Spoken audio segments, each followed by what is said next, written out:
from the Mercy One studio.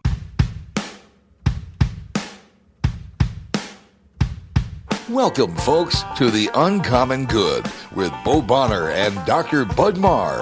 Every week, diving deep into the truth of Catholic social teaching and restoring all things in Christ. The Uncommon Good is on the air. I'm Bo Bonner. And I'm Dr. Bud Marr. We are coming to you live from these United States of America, where Bud and I both work at Mercy College of Health Sciences. I, the Senior Advisor for Mission Initiatives and Spiritual Health, and the Director of the up-and-coming Center for Human Flourishing. Bud, what do you do at the old Mercy College? I am the Academic Dean there at Mercy College in the heart of Des Moines, so good to be with you this morning, Bo. I see you ducked out of the Inauguration Day episode. That's right. Yeah, we we had to go. I think we talked about this the last time I was on. We had a funeral on that day for dearly beloved Gene Van Amberg, my wife's grandfather, and I know people were praying for his soul. And if you continue to do so, that's good as well. We really did feel a lot of love and warmth from people who were praying for us, and we really do appreciate that. But I know that I missed out on the Bud and Joe. So like you evidently have to only co-host a show with people that rhyme. Oh, excuse me. Yeah, Joe Stopulos on. The show had a different flavor, but I think it was good. Joe brought a lot of historical knowledge, American history. I was pretty impressed. Right. We are, of course, well, you're a historian, but you all kept talking about England and Victorian age, didn't you? And like you were making Joe the Patriot mad. Yeah, I don't know. I've dabbled in history, but Joe, a lot about the founding fathers, some Civil War stuff thrown in there. He was really letting it all hang out. Well, I mean, it's not even fair. The Civil War didn't even really happen in Omaha, Nebraska. So what was he expecting from a son of... Now, if you needed to go into like my Antonia sort of stuff, you could have really corrected him and shown him what was what on that stuff, right? Yeah, that's true. I do try to schedule a rereading of my Antonia like once a year because it's very evocative of Nebraska. I tip of the cap to Willa Cather, University of Nebraska-Lincoln graduate. So there you go. She and my wife share an alma mater. I always point out that Oklahomans were fighting the Civil War after it had stopped. Like the last battles of the Civil War were in Oklahoma after Lee had already surrendered. It was the Cherokee who were fighting for the Confederacy, and a weird turn of events versus other stuff. So the point being is we get news late in Oklahoma, and if we're going to like have a war, we're going to do it. So that's just a point to say about dealing with people like us. On to happier topics than the Civil War, though. Mercy College of Health Science, always underwriting our show. We're thankful that we get to be a part of the mission of Mercy College as an outreach by doing this show. You can find out more about Mercy College, mchs.edu. We, of course, have started our spring semester, but we're already doing things like cooking up what summer is going to be like into fall and trying to stay ever vigilant and agile to respond to the demands not only of what our students need and what our communities need when it comes to medical health sciences, but also the safest way possible to get back and make sure students get the training and the education they need to serve the people of Des Moines, of Iowa, and wherever our graduates might go. Yeah, obviously really excited about everything that we already have out there on the ground at Mercy. It's always dangerous to share up and coming ideas and to jinx them or whatnot, but been in a part of a few conversations recently, and I think like the future of the college is especially bright, thinking about ways to get military personnel, to transition into new careers or provide training for nurses who might want to serve as like parish nurses. So a lot of exciting things percolating, but also great opportunities already all there on the website for people to check out. Well, Bud, it's the new year, and part of it deciding what we're going to talk about for each episode, people have been really helpful, like I said, on my end, my family kind of recovering from COVID, getting everything back in line. And so I do want to say thank you to Joe Stopulos, everybody here at the radio station, and you for covering for me, especially in various ways the last few weeks. But in talking on the show about what we want to talk about, you always have to ask yourself, as a show, are you going to be people trying to make comments on the latest news? And so we're going to talk about GameStop. Oh, no, I'm kidding. So we're not going to talk about the stock market. I'm joking. Or you can hopefully be people that allow things to take a step back and try to take a little bit wider lens view to help people interpret what has just happened and what that looks like going forward. And so today we're hoping to do a little bit of that. I was just telling Jimmy here in the studio that what we wanted to call the show was Ancient Heresies for Modern Politics, sort of as a joke, as if we were telling you heresies you should, like we were advocating for them. Of course, we're not, but we want to say that there's some heresies that maybe make more sense of some of the polarization that's going on than others. And our mind went to St. Augustine's time period, where at various times he had to deal with heresies like Donatism and Pelagianism. And I know those are geeky, nerdy terms that maybe you would expect only in a live Jeopardy episode. But we're going to talk about what they were, how they sort of are two sides of the same vicious coin. What does it mean for us today to use those descriptions of those heresies to interpret the political world that we've inherited?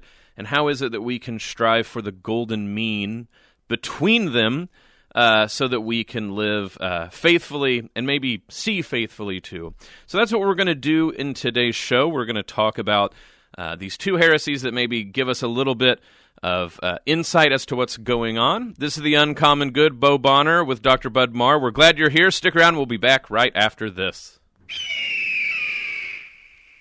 Folks, if you have questions for the show or comments, we'd love to hear from them. It's easy to do. All you need to use is the zip-whip line. 515-223-1150, 515-223-1150, the zip-whip line. Hashtag UCG for the Uncommon Good, your connection to Iowa Catholic Radio and everything that's going on.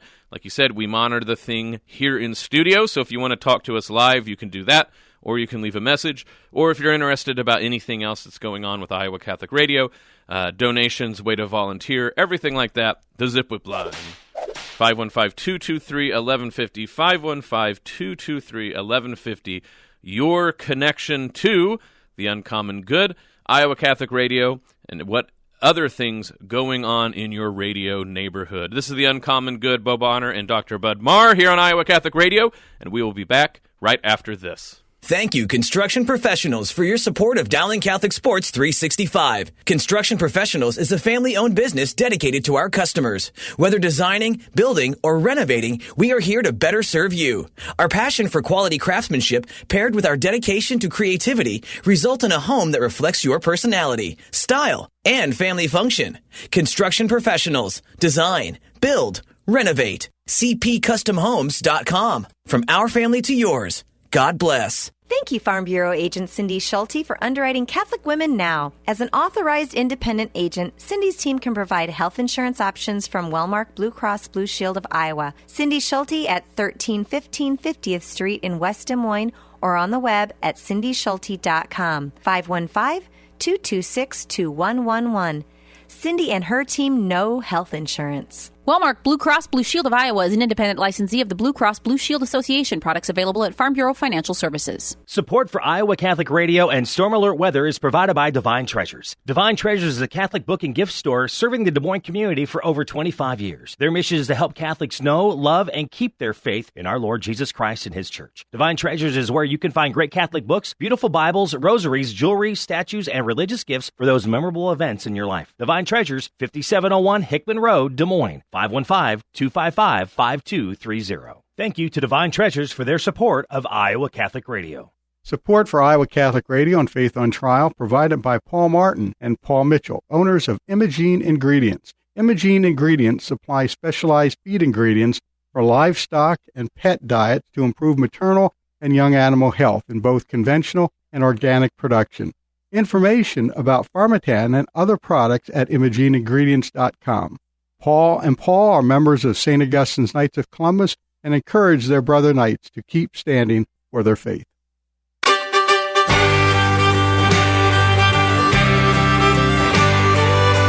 back with the Uncommon Good. Bo Bonner and Dr. Bud Marr joining you this Wednesday. Thank you for listening to the show. We love having you here. Bud, like we said at the top of the show, we're going to talk about everybody's favorite water cooler subject, heresies. I want to know if you have a good story real quick about that one time you talked to a random person about heresies. Did you ever pull that off? And did you get immediately kicked out of the party, or how did that work? Yeah, I do try to find ways to work that into conversations. The key, I think, Bo, is, how do I say it? Those who are conversation partners through no choice of their own. So I find that, like, waiters and waitresses, they're there to serve you, and they're looking for a tip. So it can be a good time to just foist a conversation about Pelagianism on them. That's right. Like, I try to throw out ones that they'll think that they know what I'm talking about, but not, just throw out randomly. That's Apollinarianism. See what happens. But we say family gatherings. That's right. Yeah. I mean, we're two firmly married men with children, so we don't have to worry so much about getting labeled as ultimate dorks. Our significant others very much know that's the case, so maybe you should not listen to our advice. Now, although it's the case that throwing out heresies might not be good conversation starters, I do think, however, Bud, there's a way in which many of them can serve at least analogously as a way to interpret some of the impulses that you see show up in general political commentary, particularly how Christians fall into it. I guess I'm not willing to throw down on just the radio show that we're briefly talking about this, about the intimate historical connections between them. But I do think it's the case that you see certain heresies always raise back up. I know you and I have talked about Gnosticism quite a bit because we talk about the Gnosticism of social media, for instance. We bring up that word. I think we've talked about it, and you do see it. There's two political ramification-based heresies that St. Augustine himself spent many years of his life writing against, that it seemed to us have something to say about temptations, specifically for Christians, but everyone, in viewing contemporary politics. So one of them is Pelagianism, and the other is Donatism. Bud, if you want to put both of those in layman's terms, like for their historical situation, then maybe we can try to see how much they have to help us out understanding the world we find ourselves in now.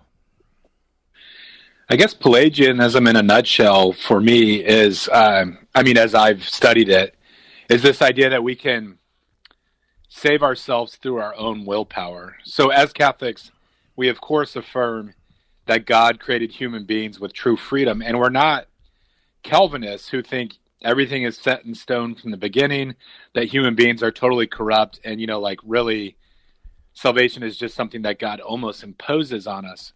But since the sin of our first parents, human beings are lost to our own devices. And what I mean by that is that, Scripture clearly affirms that while we were yet sinners, Christ died for us. And so in the process of salvation, God reaches out to us first. Now we have to cooperate with the grace that's extended to us. But Pelagius famously floated this idea that he thought that an overemphasis on grace would lead to a kind of, the term is escaping my mind. Quietism, Quietism or... presumption. Antinomianism. There you go.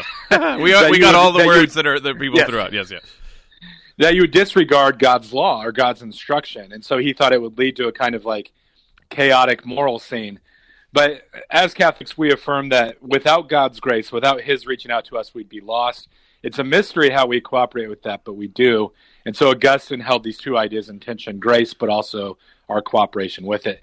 Now, Donatism is somewhat related, but really in that instance, Augustine was dealing with those who wanted to maintain the purity of the church.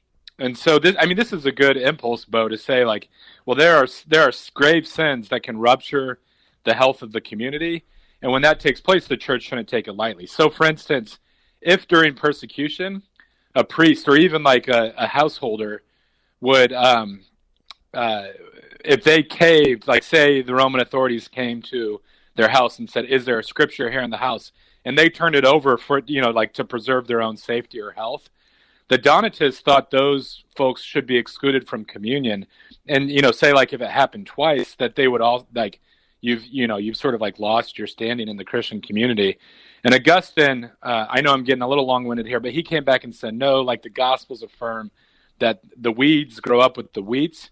This doesn't mean that we take sin lightly, but this search for a completely pure church where you exclude or excommunicate all sinners so as to maintain purity is a misunderstanding of the reality that we're living in before Christ returns. Yeah, and in all these, that's a great way. That's why I had you summarize it, because I would have immediately went into down rabbit holes. So that was a great way to talk about the summary of these two. Yeah, sounds like big words, Pelagianism and Donatists, but these were people that had staked claims that Augustine had to correct. And you can get into really technical details. This has to do with like the will and how does the will interact with like intellection? Are our minds darkened by sin? There's so much that you can get into, but what I really want to focus on is for Augustine, depending on which writings you were looking at, there's a way in which people go meanie, yelling granddad, telling the kids to get off their lawn. Augustine is a lot of the Pelagian writings of his, where he seems to go very hardcore about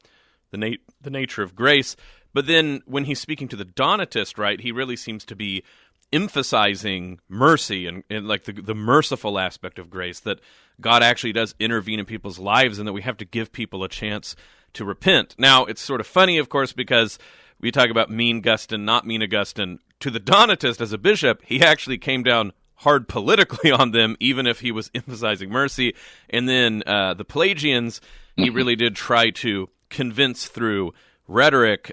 So it's all a lot more messy, and I very much want to warn anyone who's listening to us make this analogy.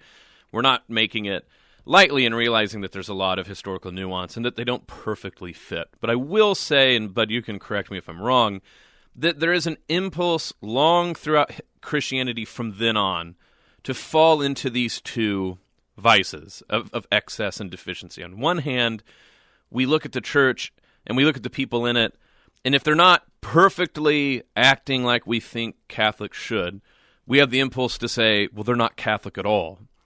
And it seems to run counter to what we have talked about in terms of sin and salvation and mercy and things like this. And I would say that that is a Donatist temptation. It's not Donatism straight out.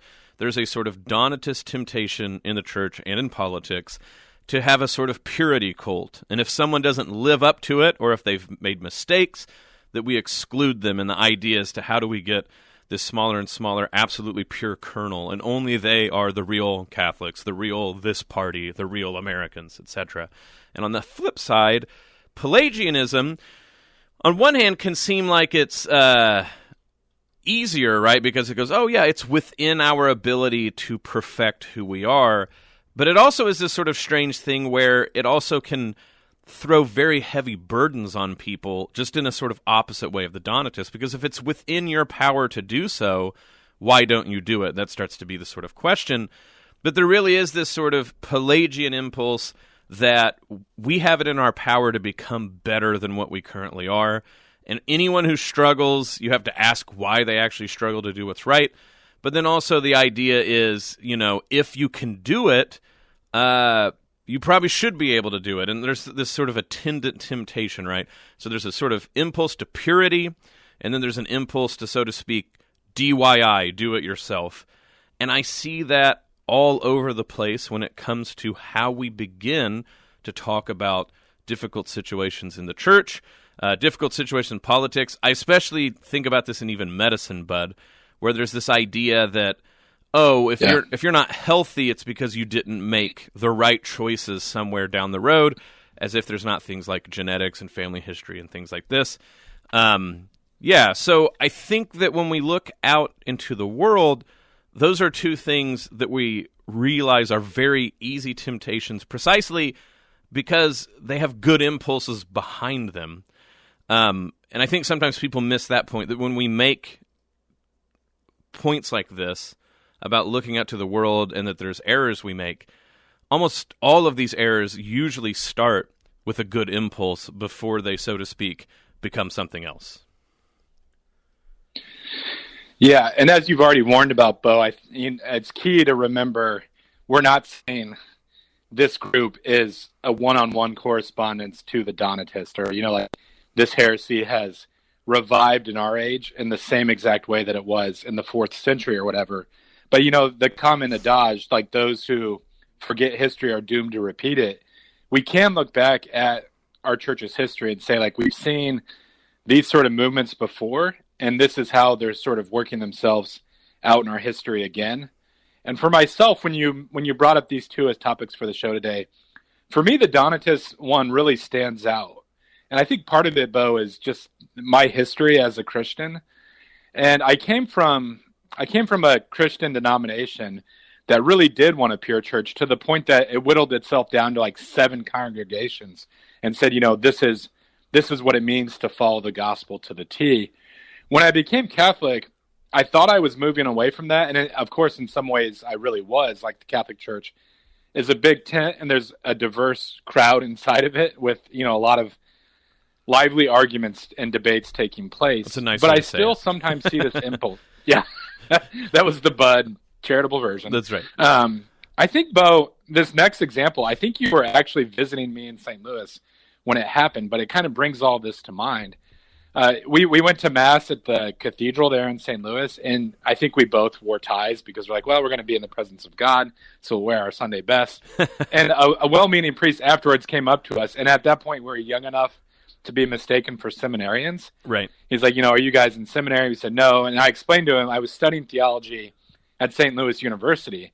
And he quipped, like, well, why didn't you choose a Catholic school? And sort of like gave a couple of fun ribs at the Jesuits. And we all like making fun of the Jesuits, sure. But Jesuits like making fun of the Jesuits, so yes. Of themselves, yeah. In the intervening years, I've been involved in different apostolates and education, at the Newman Institute in Pittsburgh. And I'm not, again, like you were emphasizing, I'm not saying the people who have raised questions to me that they had bad impulses and certainly not bad intentions. But they would say, like, how can you teach at that place? Because, I heard this professor saying that, and it wasn't very Catholic. But what I'm not saying, like, I want to cut this off at the pass. I'm not saying we just compromise for the sake of getting along or advancing our career. But if we looked for a perfect institution or apostolate before we jumped into it, that's going to be a tough thing to pull off this side of the eschaton. Now, we should certainly every day be working to make our apostolates like more faithful to the gospel, to what the church teaches.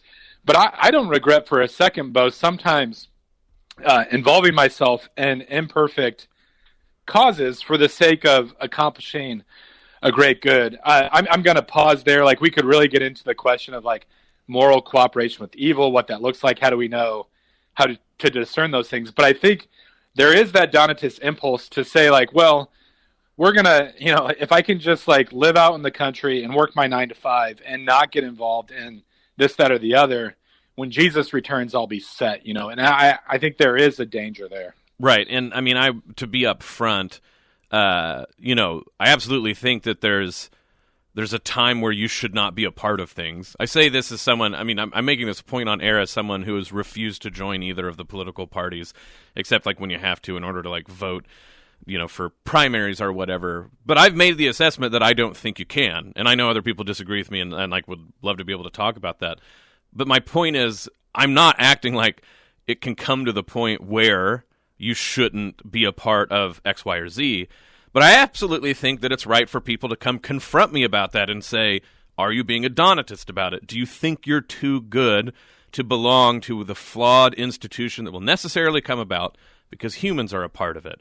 And it's true, if I followed this impulse all the way to its logical end, its illogical end, I should say, Bud, to sort of its like absolutist end, You can ask, why be a part of the Catholic Church? Is it the case that there's all sorts of horrible things happening by Catholics in wherever they're at? Yes. And I mean, you look at the history of the Church. If we were going to sit here and act like the reason you join the Catholic Church is because by percentage-wise it has the least amount of sinners sinning, you would be in for a bad surprise. Also because that's simply not the ecclesiology of the Church. I think we've often repeated this by, again, a non-peer source, James Joyce, saying the Catholic Church in some way, its motto is, "Here comes everyone." And there's an idea behind that, right? That we believe that there's something about the gospel spreading itself even to the unworthy. Like you said, the wheat being grown with the tares or the weeds. And that we believe that is worth the risk of doing. But all that's to say is it's a good impulse to want to do what we've been tasked to do as well as we can do it. But it is in temptation, and all the devil ever does with temptation is pervert good ideas. It's good to want to try to do the ideal. In fact, we're aiming for it, and in heaven we will. We will get to be perfect like our Father in heaven is perfect. But if we save ourselves, quote unquote, hold ourselves back until, like there's a precondition of perfection before we do anything, we will do nothing. And this will cause us to be frozen like Hamlet regarding everything. Can I give money to this person? What if they grow up and become a mass murderer? You know, you can come up with these sort of silly consequentialist possibilities. You can even, sort of offload your perfectionism to the future, bud. Should I do blank? Well, who knows what might happen? Look, folks, like a lot of people who've done horrible things have been taught by Catholics at Catholic school. Someone was pointing this out to me the other day. Timothy McVeigh, a Catholic who went to Catholic school. Or if he didn't go to Catholic school, he did religious education. Does that mean that you should not do religious education until you can ensure the entire world that nothing bad would come of it? Well, of course not. Because Jesus Christ himself came to the world and got murdered. And look, it's not cool to help someone to be the occasion of regicide is bad. To be the occasion of deicide, even worse. But of course, that is a sort of perversion of the good impulse to do things the best we can, which would be to hold ourselves back until things were perfect, even while admitting that there are some things worthy of extricating yourself from because they have gone so far afield. Yeah, and I think, Bo, with the proper perspective, when we start getting to the golden mean, the tough part of the sell is that we have to be prepared for, and I'm saying that as someone who's probably not very well prepared to suffer. But if you're going to say, look, we'll be involved in, like, we're going to be in the world but not of the world, and embrace these apostolates that are sometimes imperfect but make them harbingers of the kingdom, that's not going to make the world very happy. But I think it's worth it. And you see this in Christ's own life, where we've talked about this on the show before, but sometimes I think folks mistake Jesus for a revolutionary.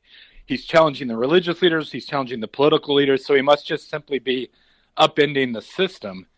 But Jesus acknowledges rightful authorities. He says, listen to the Pharisees, like they sit on the seat of Moses. And so they do have this office, but that given to them by God. And, as Catholics, Bo, when you were talking, my mind, of course, was going to Mercy College and Mercy One and our involvement with, trying to provide faithful healthcare there in Des Moines. Right.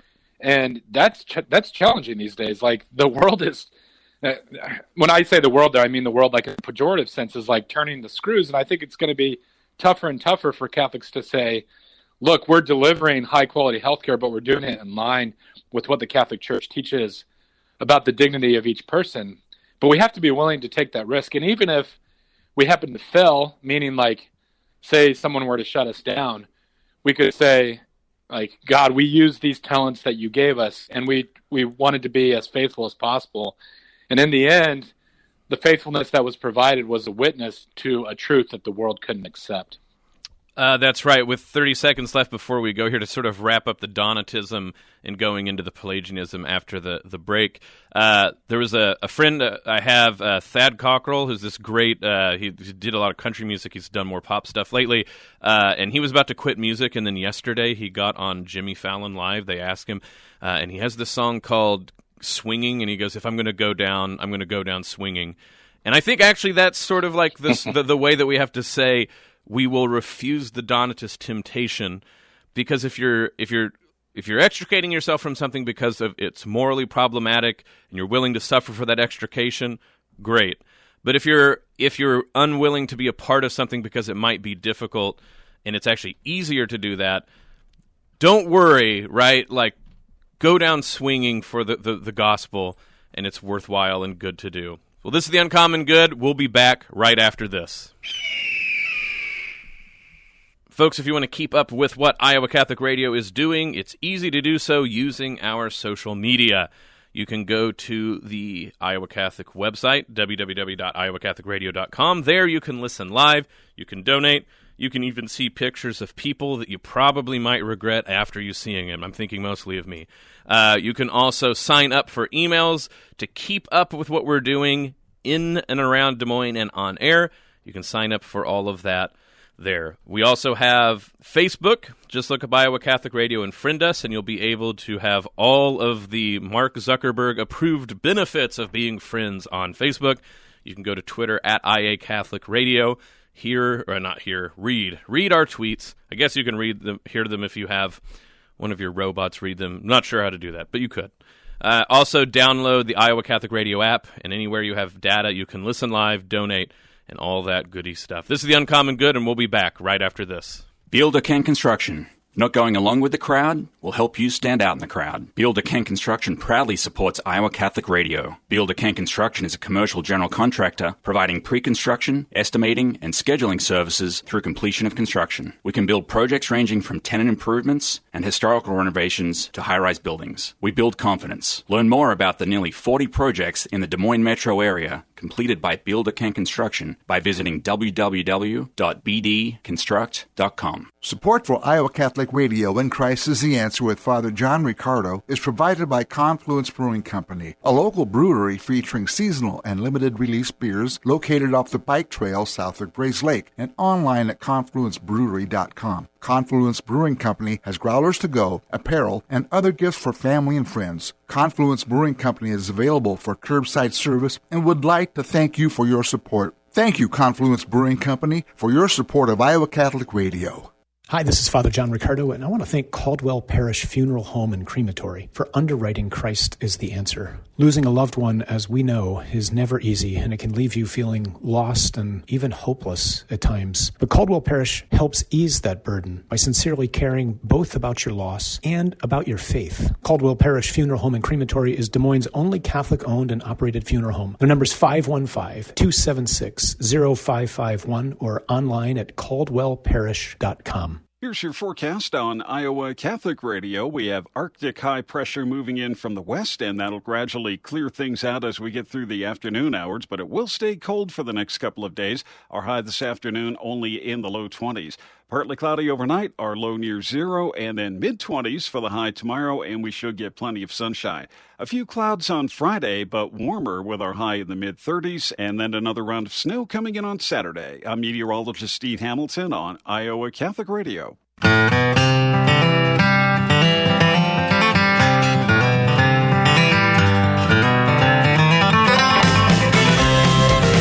is The Uncommon Good. Bob Honor and Dr. Bud Marr back with you this Wednesday. Thank you for hanging with us and talking about everybody's favorite easygoing subject, heresies. So, we talked in the first half of the show mostly about the Donatist temptation. As we've warned everybody, we're not acting like Donatism has reemerged in its 4th century form, but the idea that what we need is a perfect church or a perfect political party or a perfect situation before we get involved is always a temptation, a good impulse to try to do things as close to the ideal as possible. But if we allow ourselves to become paralyzed by a perfectionism, we, so to speak, allow this Donatist temptation to overcome us.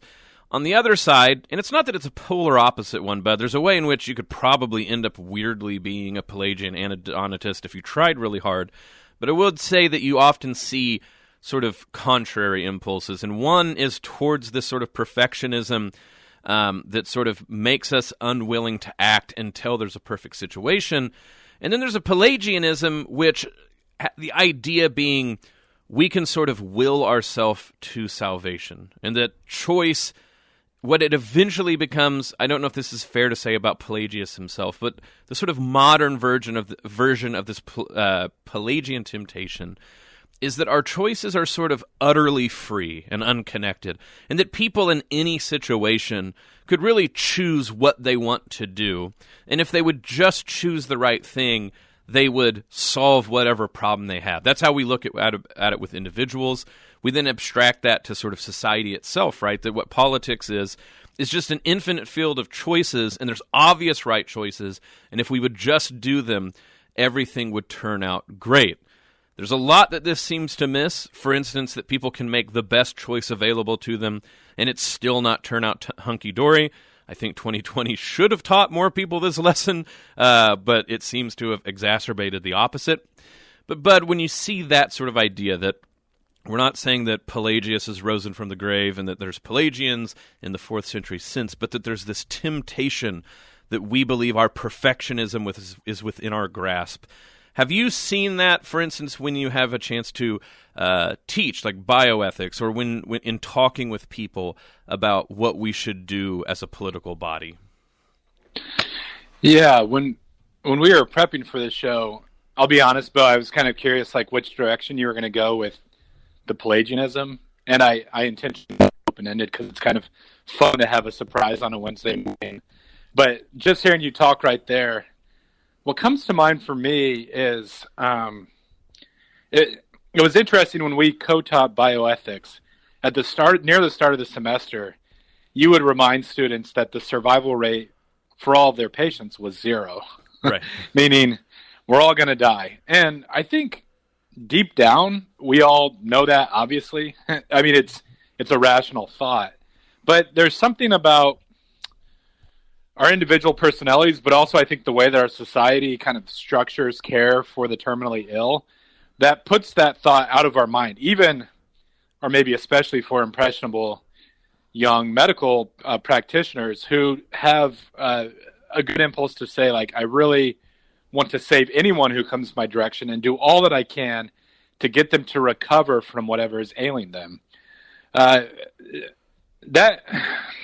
Pelagianism there, Bo, is like, it's a good reminder to hear again that all of your patients will die, in this sense that the care that we provide for patients is absolutely essential, and we want to do the best that we can and all that we can to have them experience like fullness of physical health.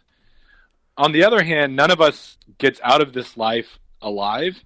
And so that brings us back to the thought that there's something that God absolutely provides that human beings can be mediators of, but cannot supply. And that's where we start getting into beatitude, which is certainly rooted in physical life, but transcends that. And so I've stolen that idea from you since I first heard it. And I think it's kind of a good splash of cold water at the start of each semester. Yeah, and we would continue that line, Bud, by pointing out this is why we want to talk about healing versus saving people. Because you can't save people forever. We can't. God can. But healing, of course, healing can happen on a deathbed at the moment before death. You can say this person was healed, and they go, oh, can I go talk to him? Like, no, they passed away, actually. And that not be a contradiction. And so that's, one of the things we wanted to point out, especially nurses, so trusted by the community before 2020 happened, and now I think rightly so, people see them with the degree of honor very much due them all these years, that healing can come about even if the patient can't, in the end of the day, be chalked up in the green versus the red, right? Like this sort of impulse to sort of monetize human life.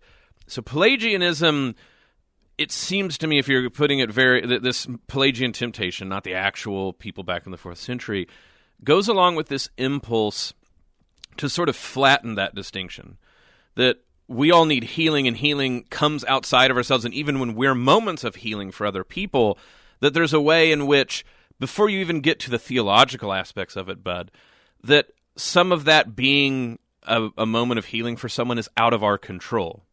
I mean, part of it is up to a patient, for instance, participating in their own healing, but then it's also sort of a matter of, are you the right person at this moment for this person to experience healing, et cetera, et cetera. And I got this from talking with someone I know on Twitter, right, that people who are sick and with cancer, with things like this, that there's a way in which there can be a sort of reverse engineered shame that people don't mean to throw at them when they start going, have you tried this? Have you tried this? Have you tried this?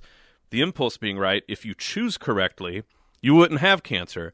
And I know that I mean, I have diabetes, and there is a whole half of all diabetes discussion is, hey, Bo, this is sort of just you living the consequences of bad decisions your entire life. And, you know, Bud, part of it's absolutely true.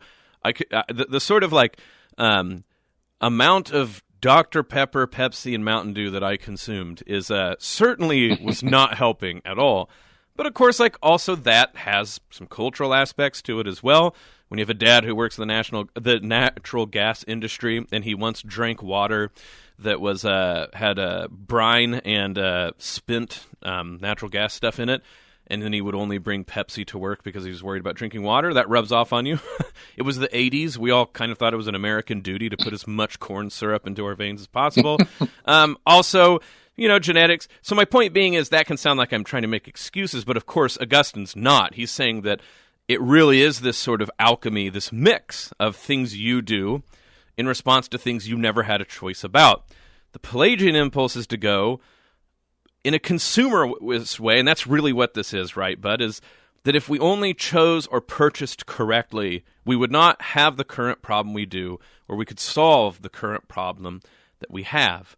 And you start to see this consumerist understanding of choice. Oh, we even flatten theology this way. So it stops being that salvation is asking God to redeem me from the slavery of sin. It starts to be like, oh, well, I'm going to purchase this Catholic identity, as it were, and I'll belong to this in-group, and that will solve my problems. And then when you're like, this goes back to discussions we had at the first of the show, so now you're a part of the church, and it's not always wonderful and smells like roses and things like this. There's all sorts of difficulty trying to live the gospel. You start to hear people say things and complaints about the church that sound a lot like customer complaint forums. Why isn't it blank? Why don't I get this out of it? Et cetera, et cetera, et cetera. And it's easy to sort of be Pelagian back at these people. Didn't you know what you were getting into when you chose to become Catholic? But of course, the idea is something much deeper than this. If you're caught in this inability to see your choices as anything but sort of like a consumer purchase, you're going to be deprived of the language to talk about the much more difficult way in which our choices and our freedom interact with circumstances outside of our control. Even in the natural world, there has to be something like the grace of a moment. And particularly it seems that Catholics in the political world should take something like the difficulties of 2020 as a difficult moment of grace to reconsider how we do things. Maybe we should reconsider medicine. Maybe we should reconsider elder care, economics, communication. There's all sorts of things that even a difficult thing like the pandemic can be considered a hard-won grace. But if politics is Pelagian, if it's just a matter of choices, and by golly, if you just figured out the right choice to make, you wouldn't have this problem, then what you run into is a sort of miasma of people demonizing people who make other choices, and then you start to see the sort of division and the parochialism, the partisanship, all the things that we've been decrying lately after this very contentious election season, Bud. It makes sense why people think that that's what you have to do. If it is only about choices, and then especially if you seem to only narrow very important choices down to just two people, you can start to see how this eliminates our ability to see the political landscape in 3 dimensions when it only seems like it's 2. And then it's hard to blame these people for acting like you have to be partisan. You have to figure out the right choice. If you don't figure out the right choice, everything depends on it. And then we get to the sort of impulse and spirit that goes, this is the most important election of your entire life. You said that about the last one. Yes, but this one. Because, Bud, in the Pelagian temptation, every choice is your most important choice you've ever made. Even if it's the fact that your choices are severely limited, and maybe none of them are good. Maybe all you have is tragic choices left. But under this Pelagian temptation, you will misunderstand and not see grace in difficult moments and the sort of just tragic way in which some human decisions have to be made. Yeah, I like when you talk about medicine there, Bo, how you draw that distinction between healing versus saving. And I think resisting the Pelagian impulse helps our missions and our activities to, so to speak, stay in their lane or have the proper skill. And so, like, with what you're bringing up about the election, and I want to say up front, and I mean this completely, this is completely is bipartisan the correct word? Yeah. I don't think I'm using that completely rightly, but this is meant for myself and anyone listening, regardless of your political impulse. When we think about being involved in like politics as we use the term today in our culture, you know, I think it's key to remind ourselves what we're about in that process. And that gets back to what you were saying, Bo, where I feel like we've gotten to the point in our history where there's this idea like my vote is not accomplishing this prudential end or preventing this possible evil, but that the very history of the country is at stake. And it does get keyed in religious terms. I mean, I heard both sides this time using truly apocalyptic language and understanding candidates not as flawed human beings who may be able to accomplish X, Y, and Z, but as a sort of like white knight who will prevent Satan from gaining a stranglehold on our country. And there is a danger there. I don't have an answer in the next 5 minutes about what exactly that means for how you should participate in the process, but I think we have to remain mindful of that and to apply it to a less controversial area. You know, I study the thought of St. John Henry Newman, and he thought about this with respect to education. Mm-hmm. So Newman was involved in all sorts of educational endeavors, and he was passionate about them. But he was upfront. He said, look, education must involve theology. That's part of our knowledge about the universe. But it's not the sacraments. And it doesn't. And education produces, he said, a gentleman. So he's using, he's thinking about the education of young men.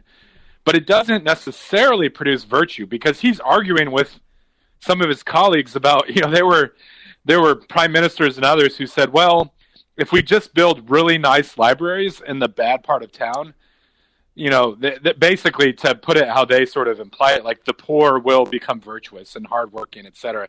They really meant the poor will become like us.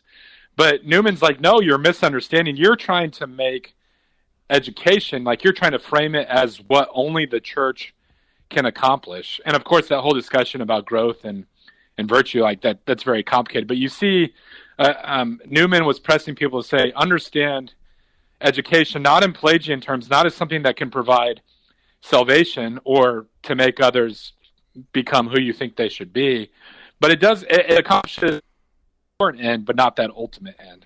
Yeah, no, I mean, it's obvious how much John Henry Newman's thoughts influenced both of us, because I was immediately thinking of him in terms of how he understood universities to work, because I think sometimes people go like, oh, all right, John Henry Newman, idea of a university, he's going to just come firing and saying, like, this is like the Catholic version of science, this is the Catholic version of math, this is the Catholic, you know.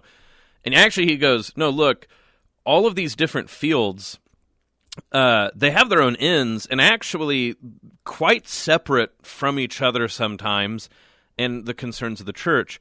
And he goes, it would be silly to put artificial, you know, blinders or reins on them. But what you need is something, he called it the imperial intellect, but he used the metaphor of the Roman Empire, that there has to be something like philosophy or religious truth, not necessarily the church and theology itself, but there's something at the center of the wheel that holds the spokes together. And he said, like, the Roman Empire, when it was at its best, allowed the individual peoples of the empire to be themselves, to even sort of have an honest and good competition with each other, but not so much to ever let one become so powerful to rip the entire fabric of the empire apart. I know historians can sort of poo-poo whether this actually ever existed, but let us at least say, as a metaphor, very interesting way to understand what the university is about.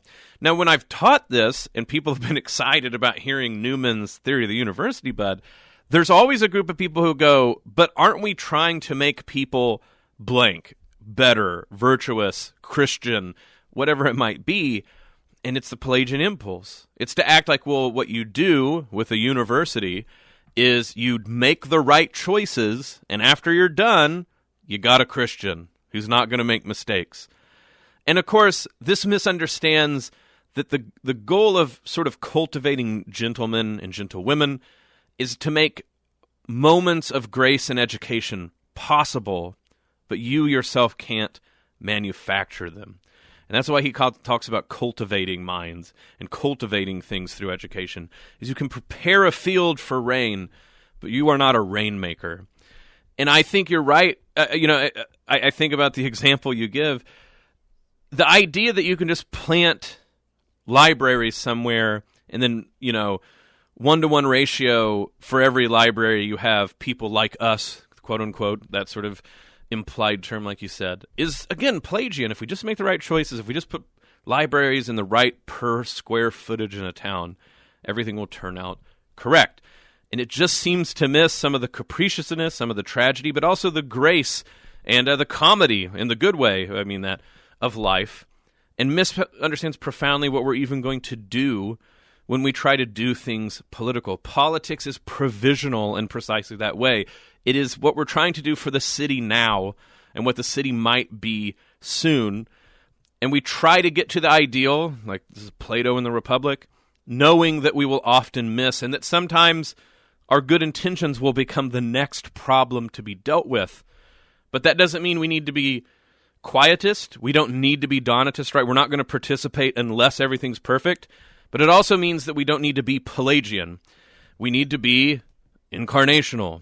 And whatever, here we are at the very end of the show, Bud. We got like a minute left. We're not going to be able to explicate that, but that's the sort of hint that we have to be. How do we be incarnational about politics? Yeah, that's a whole nother episode. But this has been convicting for me. When we first started the conversation, listeners might have thought, like, wow, that's pretty easy for Bo and Bud from their ivory tower to pick on medical practitioners wanting to save people. But the same misguided impulse takes place in teaching, Bo. Like, I can assure that my students will have a certain thought process or worldview by the time they get out of there. And all you can do is confront people with the truth. And like you said, be incarnational, like be all up in their business, and then leave some of the results to God. It's the same way with parenting or whatever. So, I mean, I guess leaving the show now, just asking God for the wisdom to know how to do that well, whatever our station in life happens to be. No, I think that's a perfect way to end the show. Socrates had multiple people completely understand him in different ways, some very obviously against what he thought. More so, Bud, heresies, what do the heretics think? Who do they think their primary teacher is? Jesus Christ himself. If Jesus can't have a 100% effective rate on his students, we can't do the sort of same for us. And if we are humble in that way, we will imitate our Lord much better. This is The Uncommon Good. May Jesus Christ, the Prince of Peace, reign in our hearts, in our family, in our city, our state, our nation, the world, the solar system, the universe, the whole kit and caboodle. This is The Uncommon Good, and we'll be back next week. But if people want to be a part of our prayer life here on Iowa Catholic Radio, what are the times and places they can do so?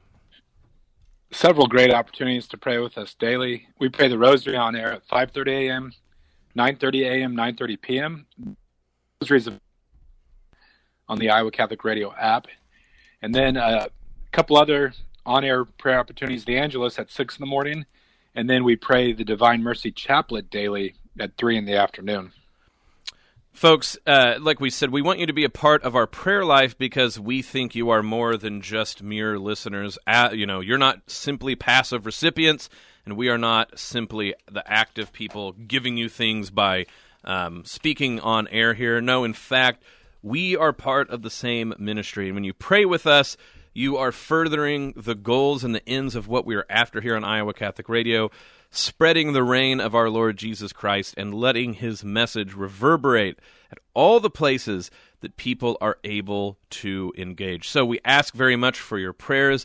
We ask for your volunteering, but of course we also ask you to donate to us because it is your donations of time, talent, and treasure that allow this ministry to be a ministry and not simply just one more option on the dial. We thank you so much for all that you've already done, but if you can consider it in your heart in this new year, please keep in mind donating to Iowa Catholic Radio. A time, in fact, to do this, it's very timely. Iowa Catholic Radio's Carathon starts Monday, February 22nd. Your support, like I said, keeps Iowa Catholic Radio on the air, connecting listeners to Christ. So would you consider a $30 a month gift? Give to Iowa Catholic Radio online at iowacatholicradio.com, through the Iowa Catholic Radio app, or call 515-223-1150. With your gift of support, a mass will be said for you, and we thank you for your prayers and financial support. You can stay connected to Iowa Catholic Radio through our newsletter. You can sign up at iowacatholicradio.com. You can do this with Alexa. Listen to positive, inspiring music on the radio app. Follow us at all the different places, like we said, on social media. We just love having you be a part of our show and a part of our ministry. Bud, God bless, and we'll see you all next week. How does that sound? Okay. Take care. God bless. Thanks, folks. The Uncommon Good with Bo Bonner and Dr. Bud Marr is heard every week on wonderful Catholic stations like this one, and anytime on podcast. Just search for The Uncommon Good.